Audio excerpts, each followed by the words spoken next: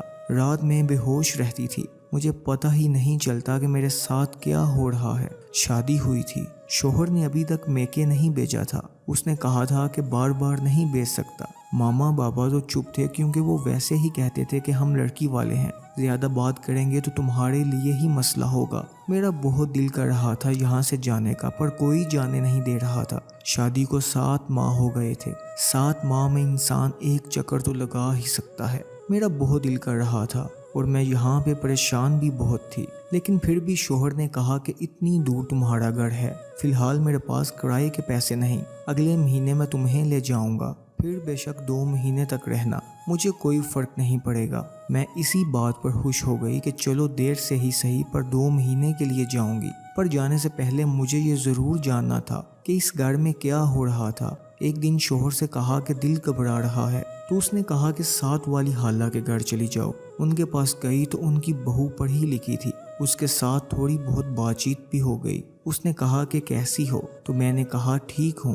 اس نے کہا کہ اچھی بات ہے تمہارا شوہر اپنے باپ پر نہیں گیا۔ میں نے کہا کیا مطلب ہے تمہارا؟